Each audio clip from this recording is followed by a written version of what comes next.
Let me tell you something that might shock you. Avoidants don't hurt you because they're trying to destroy you. They hurt you because they don't know how to hold you. Their pain doesn't come out as soft words, clarity, or emotional vulnerability. It comes wrapped in silence, withdrawal, and distance. That's not cruelty. That's trauma, speaking the only language it knows, avoidance. The origins of avoidance, where the fear was born. Avoidants weren't born this way. No child enters the world afraid of closeness. That fear is built, layer by layer, through years of unpredictable caregiving, emotional starvation, and confusing messages that taught them a dangerous equation. Love equals vulnerability. Vulnerability equals pain. Right arrow. So what happens when you enter their life with kindness, consistency, and safety? They don't feel peace. They brace for impact. And here's where it gets twisted. The more deeply you love them, the more threatened they feel. Not because you're doing something wrong, but because their nervous system has never learned how to feel safe in the presence of love. They may say they need space. They may ghost you. They may shut down emotionally or say things that cut deep. But beneath it all is one painful truth. They're not rejecting you. They're panicking. You're not being pushed away because you're unworthy. You're being pushed away because your love hit something raw, something they've never felt safe enough to face. Pain is their first language. Avoidants were raised by pain. It shaped their blueprint for connection. To them, closeness doesn't feel like a warm embrace. It feels like exposure. When someone shows up consistently, when love feels too real, too sincere, too safe, their trauma gets activated. They don't have the tools to regulate that flood of emotion, so they shut down. It's not malice. It's emotional self-defense. You're not being abandoned. You're standing in the middle of a storm. They can't explain the paradox. You matter too much. Here's the most ironic, painful twist in the story. They don't hurt you because you mean nothing. They hurt you because you mean everything. Avoidants crave connection, desperately. But they fear the cost of it even more. The closer love gets, the more exposed they feel. And that exposure doesn't feel healing. It feels life-threatening to a nervous system trained in survival. This is why they hurt the people they care about most. Because real intimacy touches their buried wounds. To everyone else, they're composed, charming, and calm. But you reached beneath the surface. And in their world, that's the most dangerous thing you can do. Their silence isn't emptiness, it's overflow. Let's destroy a myth.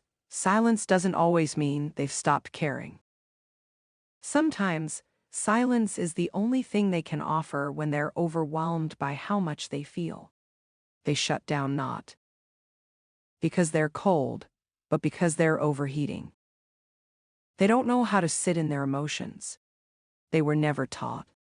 They use distance as a substitute for emotional processing. But the longer they stay silent, the louder the emotions get. That vault you were starting to unlock, it didn't swing open with joy. It slammed shut in panic. And it's not because you were too much, it's because you were exactly enough to matter. Don't internalize their fear as your failure. The most fatal mistake people make in relationships with avoidance is this: if they really loved me, they wouldn't do this. That's applying secure logic to an insecure attachment system. Their actions don't mean they don't love you. It means they love you more than they know how to handle. You didn't cause their fear. You triggered it. You didn't fail them. You just got close enough to matter. And in the world of an avoidant, mattering is terrifying. You can't fix what you didn't break. Let me be clear. You are not responsible for healing them. You are not the antidote to their emotional injury. You are not required to bleed love into a locked cage, hoping it opens. And you absolutely must not shrink yourself to fit inside the walls they've built for their own protection. Their pain is not your fault. Their silence is not your failure. Their withdrawal is not your rejection. Sometimes you were too visible, too consistent, too real, and that reality cracked their emotional armor. And when armor cracks, people don't always open up. Sometimes they run. When love feels unsafe. To an avoidant, love doesn't feel healing. It feels threatening. Not because they don't want it, but because they've never known love that doesn't come with punishment, loss, or betrayal. So they push you away. They pull back when you get close. They start fights when you reach their heart. They disappear just when things feel the most real. And no, they don't always know why they're doing it. It's not calculated. It's programmed. It's unconscious. They've been trained to pull the fire alarm the moment their emotions exceed a manageable level. And the closer you get, the more likely you are to trigger that alarm. So what should you do? Step back, not to punish, not to manipulate, not to chase, but to protect your own peace. To remember, this isn't about your worth, it's about their capacity. You are not too much, you are simply unfamiliar. And to someone who equates unfamiliar with unsafe, even the purest, love can feel like danger. Final truths to carry with you.